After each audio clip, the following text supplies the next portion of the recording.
नर्मदे हर भारत की पावन भूमि पर बहने वाली एक ऐसी दिव्य नदी जिसका केवल दर्शन भी जीवन को पवित्र कर देता है, वह है मां नर्मदा।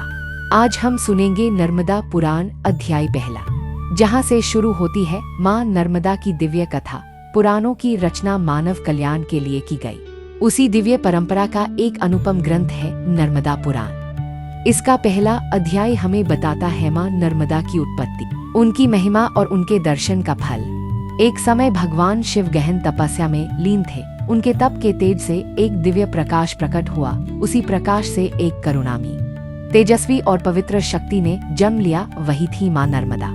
भगवान शिव ने कहा, यह नदी कलयुग के जीवों के पापों का नाश करेगी और उन्हें मोक्ष का मार्ग दिखाएगी। इसी कारण मां नर्मदा को शिव कन्या और शिव स्वरूपा कहा जाता है। मां नर्मदा के अवतरण से समस्त देवगण प्रसन्न हुए। ब्रह्मा, विष्णु, इंद्र सभी देवताओं ने नर्मदा तट पर आकर उनकी स्तुति की।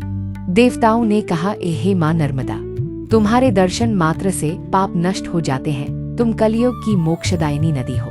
नर्मदा पुराण में कहा गया है, गंगा में स्नान आवश्यक है, लेकिन नर्मदा के केवल दर्शन ही पर्याप्त हैं। मां नर्मदा उत्तरवाहिनी नदी है, इसी कारण उनकी परिक्रमा अत्यंत पुण्यदायी मानी जाती है। जो भक्त श्रद्धा से नर्मदा परिक्रमा करता है, उसका जीवन धन्य हो जाता है।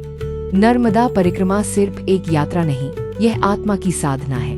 यह अहंकार त्यागने की शिक्षा देती है, संयम और श्रद्धा सिखाती है और ईश्वर से सीधा संबंध जोड़ती है। नर्मदा पुराण का पहला अध्याय इसी भाव की नींव रखता है। नर्मदा पुराण अध्याय एक हमें सिखाता है, मां नर्मदा केवल एक नदी नहीं, वह साक्षात करुणा है, वह शिव की जीवंत शक्ति है।